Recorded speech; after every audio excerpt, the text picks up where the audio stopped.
او پڑھنا قصیدہ حق دے ولی دا، پڑھنا قصیدہ۔ اب ہر دور کے مسائل مختلف ہوتے ہیں، لیکن اس دور کا مسئلہ دیگر ادوار کی طرح بہت بڑا مسئلہ جس نے ہمیں کمزور بھی کیا ہے، جس نے نفرتیں بھی بکھیری ہیں، جس نے محبتوں کی خوشبو بھی ہم سے چھین لی ہے، اور جس نے ہمیں دستوں گریباں کر دیا ہے، وہ مسئلہ ہے فرقہ بندی، طبقہ بندی، طبقاتی اور گروہی تقسیم۔ اور یہ ایسا سلسلہ ہے جو رکنے کا نام نہیں لے رہا۔ طبقہ در طبقہ، فرقہ در فرقہ، جماعت در جماعت، یہ ایک ایسا سلسلہ ہے جو کہ ہر دور کی طرح اس دور کا بھی بہت بڑا مسئلہ ہے۔ ہم قرآن کی بارگاہ میں حاضری دیتے ہیں کہ ہمارا سب سے بڑا مسئلہ یہ ہے، تو ہمیں اس میں رہنمائی چاہیے۔ تو اللہ تعالیٰ فرماتا ہے وَلَا تَفَرَّقُوا، اس کام کو چھوڑ دو، اس میں تمہارا فائدہ نہیں ہے، نقصان ہے۔ فرقہ بندی سے باز آ جاؤ، فرقہ بندی سے نکل آؤ، یہ اچھی چیز نہیں ہے، یہ بیماری ہے، یہ تمہیں روحانی طور پہ، جسمانی طور پہ بیمار بھی کرے گی، کمزور بھی کرے گی، تمہارا نقصان بھی کرے گی، تم سے محبتیں اور الفتیں چھین لے گی۔ تو تم اس سے اپنے آپ کو الگ کر لو، اس سے اپنے آپ کو دور کر لو۔ ہم نے عرض کیا مولا یہ تو سمجھ آ گئی کہ ہے بیماری، مگر بیماری بتانے والا معالج جب رحم و کرم کے اس مقام پہ ہو کہ اس سے بڑا کوئی کریم نظر نہ آئے، تو وہ بیماری کے ساتھ بیماری کا علاج بھی بتاتا ہے۔ مولا وَلَا تَفَرَّقُوا سے تو بیماری سمجھ آئی، اب اس کا علاج کہاں ہے؟ کہا میرے کرم کا کوئی ٹھکانہ ہے، میں تمہیں بیماری بعد میں بتاتا ہوں، علاج پہلے عطا فرماتا ہوں۔ علاج کیا ہے؟ فرمایا وَاعْتَصِمُوا بِحَبْلِ اللَّهِ جَمِيعًا، آؤ میں تمہیں بتاتا ہوں کہ اس کا علاج یہ ہے۔ اس بیماری کو دور اس طرح کیا جا سکتا ہے کہ تم اللہ کی رسی کے ساتھ اعتصام کرو، اس کے ساتھ متمسک ہو جاؤ۔ اب یہ اعتصام کا ترجمہ عربی زبان میں کیا جائے تو اس کو تمسک کہتے ہیں، معتصم کا معنی عربی میں کیا جائے تو اس کو متمسک کہتے ہیں۔ دونوں لفظوں کو جوڑ کر آسان لفظوں میں عرض کروں تو وہ یہ ہے کہ اللہ کی رسی سے یوں جڑ جاؤ، اللہ کی رسی کو یوں تھام لو کہ کبھی تمہارے دامن سے، کبھی تمہارے ہاتھوں سے حبل اللہ جدا نہ ہو۔ اس طرح وابستگی اختیار کر لو کہ وہ تمہارے حوالہ سے غیر منفک سمجھا جائے کہ کبھی بھی تم سے اللہ کی رسی جدا نہیں ہو سکتی۔ اب سوال پیدا ہوا کہ مولا تو نے علاج بھی بتا دیا، بیماری بھی بتا دی، اب ہم تھوڑا سا آگے چلنا چاہتے ہیں، ہماری سمجھ کمزور ہے، ہماری سوچ کمزور ہے، تیرا کلام کامل ہے، تیرا کلام اکمل ہے، تیرے کلام کے کمال اور عروج کی کوئی انتہا نہیں ہے، لیکن ہم پہ تھوڑا کھلے تو صحیح کہ یہ تیری رسی ہے کیا؟ فرمایا اگر تم مشکل میں ہو تو میرا محبوب تمہیں آسانیاں دینے تشریف جو لے کے آیا ہے۔ تھوڑی سی زحمت ہوگی، پھر انشاءاللہ ہم اپنی منزل کی طرف چل پڑیں گے۔ توجہ ہے تو پیار سے کہیے سبحان اللہ، آخر تک سب کہہ دیجئے۔ اب یہ انتہائی توجہ طلب، قرآن کہتا ہے وَاعْتَصِمُوا، اور اعتصام کا معنی تمسک ہے عربی زبان میں، کہ کسی چیز کو مضبوطی سے تھام لینا، کسی چیز سے اپنی وابستگی پختہ کر لینا۔ اب ہم نے حضور سے پوچھا سرکار تھوڑا سا واضح کیجئے کہ یہ اللہ کی رسی ہے کیا تاکہ ہم اسے مضبوطی سے تھام لیں۔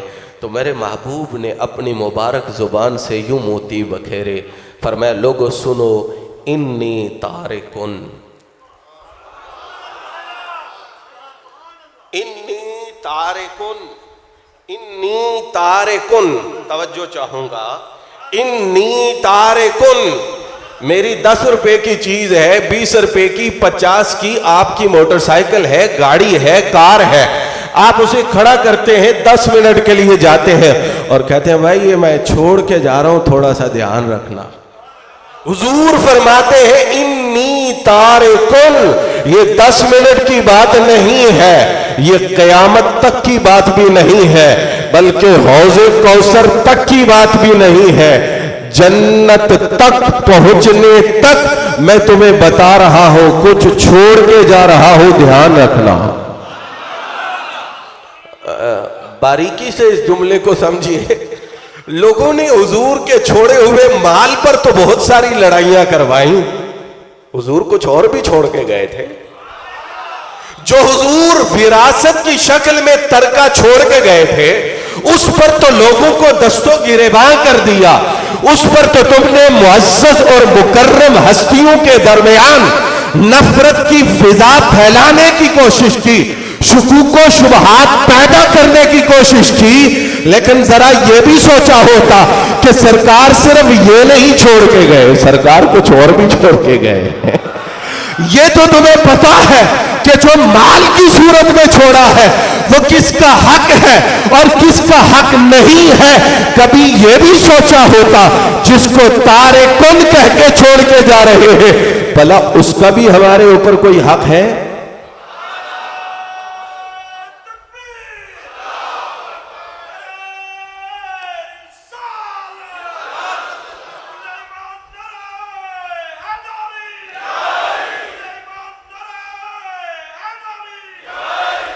فرمایا میں چھوڑ کے جا رہا ہوں، دھیان رکھنا۔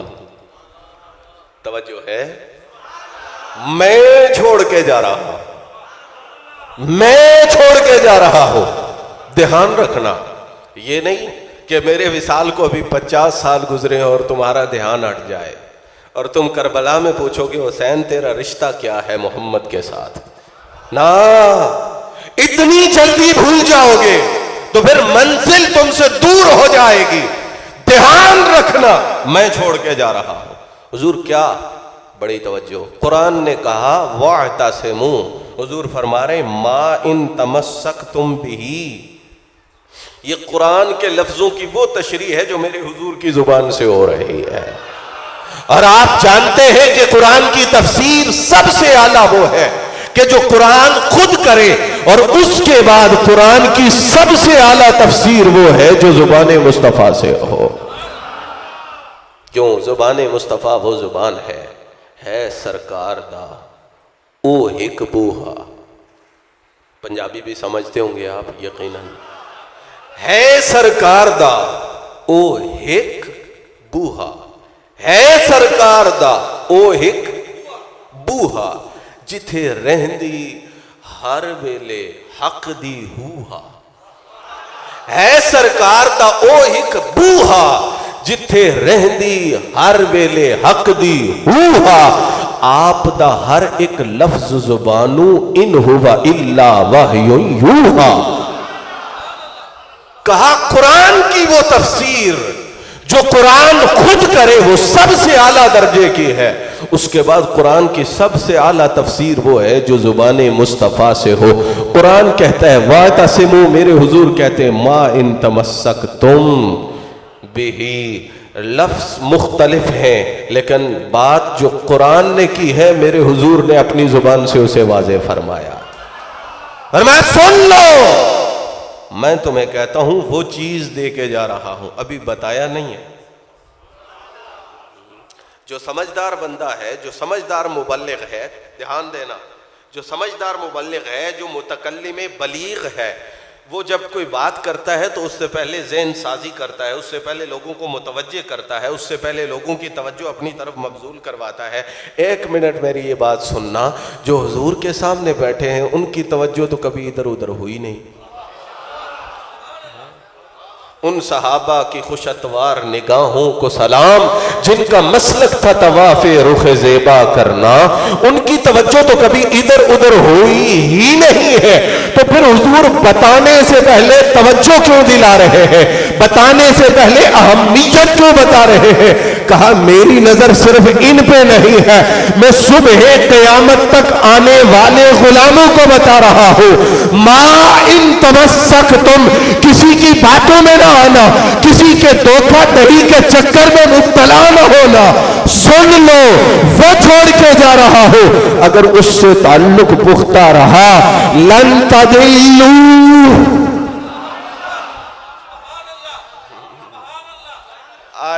آج ہمیں لوگ دھمکی لگاتے ہیں، دھمکی شاہ جی اگر علی علی کیا، حسین حسین کیا تو فتویٰ آ جائے گا، اگر اہل بیت کا مقام بیان کیا اور اس کے اندر ہماری منشا شامل نہ کی، چاہے تم قرآن پڑھو چاہے تم حدیث پڑھو، فتویٰ آ جائے گا۔ میں نے کہا ہم کسی کے فتویٰ کے محتاج نہیں ہیں، ہمیں مدینے والے نے بتایا ہے یہ کرو، کسی اور سے ایمان کی سند نہ لینا، وہ میں تمہارے لیے جاری کر رہا ہوں۔ میں تمہیں اللہ کی قسم کھا کے کہتا ہوں، سارا جہان تمہیں اچھا کہے، اگر مدینے والے کی نگاہ میں گر گئے تو کسی کام کے نہیں ہو، اور کوئی بھی تمہیں اچھا نہ کہے، مدینے والے نے سینے سے لگا لیا تو یہ جہان بھی روشن ہے، وہ جہان بھی تیرے لیے عظمتوں کا مقام ہوگا۔ تو حضور نے فرمایا لن تضلوا، کہیں اور جانا ہی نہیں ہے سند لینے، کہیں اور جانا ہی نہیں ہے ڈگری لینے، کہیں اور جانا ہی نہیں ہے فتویٰ لینے، کہیں اور سے تسلی کرنے کی ضرورت ہی نہیں ہے۔ میں تمہیں بتا رہا ہوں اگر تعلق پختہ کر لیا اس سے جو میں چھوڑ کے جا رہا ہوں، تو فرمایا ہدایت کی گارنٹی، گمراہی سے بچنے کی گارنٹی تمہیں اللہ کا محبوب دے رہا ہے۔ گڑبڑ نہیں چلے گی، گڑبڑ نہیں چلے گی، دھوکہ نہیں چلے گا۔ ہمارے حضور نے واضح کر دیا احدہما اعظم من الآخر۔ ہاں یہ نہ کرنا چلو ایک کو رہنے دیتے ہیں، پیچھے کر دیتے ہیں، ایک کو لے لیتے ہیں، نظام چل جائے گا۔ فرمایا نا، ان میں سے ہر ایک عظمت کے بلند اور رفیع مقام پر فائز ہے۔ اب اس کا مطلب کیا ہوا؟ ناراض نہ ہونا میری اس بات پر۔ اس کا مطلب یہ ہوا کہ اگر ایک روزانہ مسجد میں پڑھائی جاتی ہے تو دوسری بھی ساتھ ہی روزانہ پڑھائی جانی چاہیے۔ اللہ آپ کو سلامت رکھے۔ بھائی جان کی نگرانی میں، سرپرستی میں آپ وہ خوش نصیب لوگ ہیں جو ماشاءاللہ محرم کے 10 دن تو روزانہ مسلسل دونوں چیزوں کو اپنے دستے کرم میں، اپنے دستے استقامت میں، اپنے دستے محبت میں ہونے کا اظہار کرتے ہیں۔ یہ بہت بڑی بات ہے۔ کچھ یہاں تک بھی نہیں پہنچتے لیکن حکم اس سے بڑا ہے، حکم اس سے بڑا ہے، وہ ان 10 دنوں سے بڑا ہے، وہ 20 دنوں سے بڑا ہے، وہ 30 دنوں سے بڑا ہے، وہ مہینوں سے بڑا ہے، وہ دنوں سے بڑھ کر ہے، وہ گھنٹوں سے بڑھ کر ہے، وہ ساعتوں سے بھی بڑھ کر ہے، وہ تو سانسوں کے ساتھ ساتھ چلنے والا حکم ہے۔ ہاں، اور میں احدہما اعظم من الآخر، یہ نہ ہو روزانہ مسجد میں بچے کو سپارہ دے کو تو بھیجو مگر دوسری چیز کو فراموش کر دو، دوسری کو بھول جاؤ۔ یہ بھی نہ ہو کہ اسے لے لو اسے بھول جاؤ۔ کہا احدہما اعظم من الآخر، گزارا ایک کے بغیر بھی نہیں ہوگا، دونوں سے تعلق رکھنا ہے تو محبت کے عروج والا، استقامت کے تقاضوں کو پورا کرنے والا تعلق رکھنا پڑے گا۔ فرمایا پہلی چیز یہ ہے اللہ کی رسی۔ آج ہم نے صرف اتنا ہی سمجھنا ہے، اللہ کی، اور سارے مسئلے ختم ہو جائیں گے، سارے فرقہ بندیوں کے طوفان چھٹ جائیں گے۔ کہا سمجھو اللہ کی رسی کیا ہے؟ فرمایا پہلی چیز کتاب اللہ۔ اور یہ بڑی بات ہے کہ آپ کتاب اللہ پر بھی سبحان اللہ کہتے ہیں۔ ہمارے ہاں قرآن پڑھنے پہ تھوڑی سبحان اللہ ہوتی ہے نا، بعد میں ہمارا ذوق اور تازہ ہوتا ہے، لیکن ماشاءاللہ آپ قرآن پہ بھی سبحان اللہ کہہ رہے ہیں۔ فرمایا پہلی چیز ہے کتاب اللہ، اللہ کی کتاب، حبل ممدود من السماء الی الارض، یہ اللہ کی طرف سے زمین پر لٹکائی ہوئی رسی کی طرح ہے۔ اس کا معنی یہ ہے کہ جو قادیان میں بنے یا ربے میں بنے، وہ قرآن نہیں ہوتا. قرآن وہ ہوتا ہے جو اللہ آسمان سے اپنے محبوب پہ نازل کرتا ہے. یہ قرآن نہیں ہوتے جو ادھر بیٹھ کے ان فیکٹریوں میں بن جائے اور تیار ہو جائے. قرآن وہ ہوتا ہے جو رحمان نے اپنے محبوب کے مکرم و مطہر و منور سینے پہ نازل کیا ہو. فرمایا پہلی چیز یہ قرآن ہے. اور کریم ایسا ہے، یہ نہیں ہو سکتا کہ آپ سکول کھول لیں، آپ مدرسہ کھول لیں، آپ کالج کھول لیں، آپ یونیورسٹی کھول لیں، 1000 کتاب وہاں لا کے رکھیں مگر استاذ کا انتظام نہ کریں، معلم کا انتظام نہ کریں، پڑھانے والے کا انتظام نہ کریں. کتاب تو خاموش ہے نا، وہ خود بخود اپنا آپ تمہارے اوپر ظاہر نہیں کرے گی. کریم دیکھیے، فرمایا میں تمہیں چھوڑ کے نہیں جا رہا. ایک کتاب ہے وَإِطْرَتِي أَهْلُ بَيْتِي، اور دوسرا تمہیں اپنی عطرت اپنی اہل بیت دے کے جا رہا ہوں. مطلب کیا ہوا؟ اگر قرآن کتابی شکل میں دیکھنا ہے تو ہر مسجد میں اس کی زیارت کر سکو گے، اور اگر اس قرآن کو سیکھنے کے لیے کوئی معلم چاہیے تو میں تمہیں اپنی عطرت اور اپنی اہل بیت دے کے جا رہا ہوں. آخر تک میری اس بات کو توجہ سے سننا. حضور نے 2 چیزیں دی ہیں، اور 2 چیزوں سے تمسک کرنے پر، یہ آپ کا گجرانوالہ کا علاقہ ہے نا، تو آپ کو زیادہ معلومات ہے، مجھ سے بھی زیادہ معلومات ہوگی. میں صرف آپ سے یہ کوسچن کر رہا ہوں، سوال کر رہا ہوں. حضور نے 2 چیزیں دی ہیں، ایک قرآن دیا ہے اور ایک اپنی اہل بیت دی ہے. فرمایا ان دونوں سے تعلق اچھا کر لو، ان دونوں سے تعلق پختہ کر لو تو نتیجہ کیا ہوگا؟ گمراہی سے بچ جاؤ گے. ہدایت کی گارنٹی میں تمہیں دیتا ہوں. اب غور سے سمجھیے بات کو.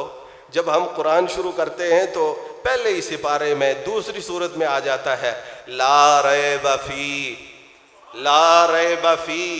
ابھی تو ہم نے قرآن پڑھنا ہے، ابھی تو سورہ بقرہ کا آغاز ہوا ہے. مولا ابھی سے لا ریب فی.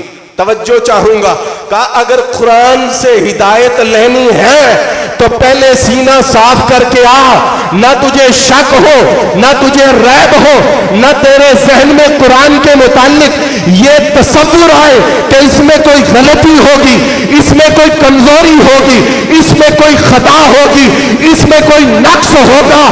ایمان سے مجھے جواب دینا آخری بندے تک، جو قرآن میں غلطی کا امکان، جو قرآن میں خطا کی تلاش، جو قرآن میں خلاف واقع بات کا گمان ذہن میں لائے، قرآن اسے ہدایت.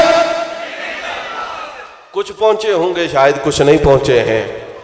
بھائی حضور نے 2 چیزیں دی ہیں. اب اگر کوئی کہے کہ میں قرآن تو روز پڑھتا ہوں، میں نے اتنے مصلے سنائے ہیں، پہلا مصلہ بغداد شریف میں سنایا تھا اور یہ قرآن کا پکا حافظ ہوں، قرآن مجھے اچھے طریقے سے یاد ہے، مگر کہے کہ قرآن نے یہ کیوں کہا، قرآن کی اس بات پہ مجھے شک ہے، قرآن کی اس بات پہ میں کلیئر نہیں ہوں، تو قرآن اسے ہدایت نہیں دے گا. قرآن کہتا ہے لا ریب فی ہے. پہلے سینہ صاف کر، پہلے دل صاف کر، پہلے دماغ صاف کر، پھر قرآن کے پاس آنا، یہ تجھے ہدایت دے گا. اگر قرآن میں خطا کا احتمال لانے والا، قرآن میں خطائیں تلاش کرنے والا ہدایت نہیں پا سکتا. وَإِطْرَتِي أَهْلُ بَيْتِي. 2 چیزیں برابر ہیں. یہ ناانصافی تو نہیں چلے گی نا. اگر کوئی قرآن میں خطا تلاش کرے تو قرآن اسے ہدایت نہیں دے گا. نبی کی آل میں خطا تلاش کرے. یہ ضابطہ کیوں الگ ہو جاتا ہے؟ یہاں کیوں فرق آ جاتا ہے؟ اب میں تمہیں عقیدہ دے رہا ہوں اور 14 صدیوں کی تاریخ میں جو عقیدہ ہم تک پہنچا ہے وہ دے رہا ہوں کہ اگر تم نے راہ ہدایت پہ چلنا ہے، گمراہی سے بچنا ہے، تو پہلے دل صاف کرنا ہوگا. اللہ نے اپنی کتاب قرآن کو بھی خطا سے پاک رکھا ہے، نبی کی اہل بیت کو بھی پاکی کی سند عطا فرما رکھی ہے. اذا کان الغراب دلیل قوم سیہدیہم طریق الحالکین. جو آپ رستے پہ نہیں ہوگا کوئی اس کے پیچھے چل کے ہدایت کیسے پائے گا؟ لوگوں تمہیں یہ نہیں کہا گیا تھا کہ تم نے ان میں خطائیں دیکھنی ہے، تمہیں یہ کہا گیا تھا ان کو دیکھ کر اپنی خطاؤں کی درستگی کرنی ہے۔ اب میں تھوڑا سا آپ حضرات کی توجہ دلاؤں گا۔ حضور نے فرمایا کہ قرآن اور اہل بیت دے کے جا رہا ہوں۔ میں نے تشریح میں یہ کہہ دیا کہ قرآن کتاب ہے، اہل بیت سکھانے والے ہیں۔ اب کوئی سوال کر سکتا ہے کہ کیا صحابہ نے قرآن نہیں سکھایا؟ بالکل سکھایا ہے۔ سید المفسرین عبداللہ ابن عباس ہیں رضی اللہ تعالیٰ عنہما، عبداللہ ابن مسعود بہت بڑے فقیہ ہیں، عبداللہ ابن عمر کی کیا شان ہے۔ حضور کے صحابہ نے قرآن سنایا، سکھایا، پڑھایا، سمجھایا، لیکن آپ کہہ رہے ہیں کہ حضور نے کہا قرآن کتاب ہے اور اہل بیت ساتھ دے کے جا رہا ہوں، سیکھنا ہوا تو ان سے سیکھنا۔ سب صحابہ نے قرآن پڑھا تو ہے، پڑھایا تو ہے، سیکھا تو ہے، سکھایا تو ہے، پھر یہ کیا مطلب، اس کا کیا معنی ہوا؟ تو سنیے، میرے حضور نے اعتراض کی گنجائش نہیں چھوڑی، سرکار نے بات کو کلیئر کیا۔ ایک زمانہ ایسا آئے گا نا کہ تمہیں کوئی ایسی آنکھ نظر نہیں آئے گی جس آنکھ نے حضور کو دیکھا ہو۔ ایسا بھی زمانہ آئے گا جنہوں نے حضور کو دیکھا ہے وہ ہاتھ اٹھا کے کہیں گے یا اللہ یہ وقت آنے سے پہلے ہمیں اٹھا لے، 61 ہجری آنے سے پہلے ہمیں، بولیے ہمیں اٹھا لے۔ وکالت کرنے والوں کو سوچنا چاہیے کہ اگر وہ زمانہ اچھا تھا تو پھر تمہیں یہ سوچنا ہوگا کہ حضور کا صحابی کیا دعا کر رہا ہے۔ اب میں جو بات کرنا چاہتا ہوں وہ یہ ہے، کہا کہ اگر میں یہ کہوں کہ میرے صحابہ سے سیکھنا تو 14 صدیوں بعد آنے والا بندہ کہے گا یا رسول اللہ اب تو مجھے کوئی آنکھ ایسی نظر نہیں آتی جس نے آپ کے رخ زیبا کو دیکھا ہو، پھر میں کس صحابی کو پکڑ کر اس سے جا کر قرآن سیکھوں؟ میرے حضور نے بات مکمل کر دی، کہا میں تمہیں وہ معلم دے کے جا رہا ہوں جب تک قرآن رہے گا ساتھ میری اہل بیت رہے گی۔ جب تک قرآن رہے گا تمہیں سکھانے کے لیے یہ ساتھ موجود رہیں گے۔ اور دوسرا جواب یہ ہے، صحابہ نے قرآن سکھایا ہے، صحابہ نے قرآن پڑھایا ہے، اور ان صحابہ میں جس ہستی کو سید المفسرین کہتے ہیں وہ جناب عبداللہ ابن عباس ہیں۔ ان سے پوچھا گیا حضور اتنا علم، کہ دعویٰ یہ ہے کہ اگر اونٹ کی رسی گم ہو جائے تو قرآن سے تلاش کروں گا۔ کہاں سے تلاش کروں گا؟ تو یہ اتنا قرآن کا باریکی اور گہرائی کے ساتھ جو علم آپ کے سینے میں ہے کہاں سے آیا؟ فرمایا جو کچھ آیا ہے علی سے آیا ہے۔ پیار سے کہہ لیجئے۔ اب میں اس بندے کو کیا کہوں جو کہتا ہے کہ امام علی مقام چلے تھے، پتہ نہیں کیسے جانا ہے، کدھر جانا ہے، ڈیسائیڈ نہیں ہو رہا تھا، کوئی فیصلے پہ نہیں پہنچ رہے تھے، کسی نے کچھ کہا، پھر یوں ہو گئے، پھر تجویز یہ بنی، پھر ذہن یہ بنا۔ کہا افسوس ہے تجھ پر، جو علی سے پڑھنے والا ہے وہ اونٹ کی رسی قرآن سے ڈھونڈنے، جو علی کا خون ہے وہ کربلا کا رستہ قرآن سے پوچھ کے نہیں چل رہا ہوگا کہ میں نے جانا کدھر ہے۔ تو میں یہ عرض کر رہا تھا کہ دو صورتیں ہیں، یا تو یہ کہ جب تک قرآن رہے گا سکھانے کے لیے میری اہل بیت تمہارے درمیان موجود ہوں گے، اور دوسری بات یہ کہ اگر کسی اور سے قرآن تمہیں ملے گا تو اس میں واسطہ، اس میں ذریعہ وہ میری اہل بیت کا ہوگا، اس لیے کہ میں نے باب و مدینۃ العلم علی کو بنایا ہے۔ اگر میری امت کو فیضان قرآن کی خیرات تقسیم ہوگی تو وہ علی ابن ابی طالب کے سینہ سے تقسیم ہو رہی ہوگی۔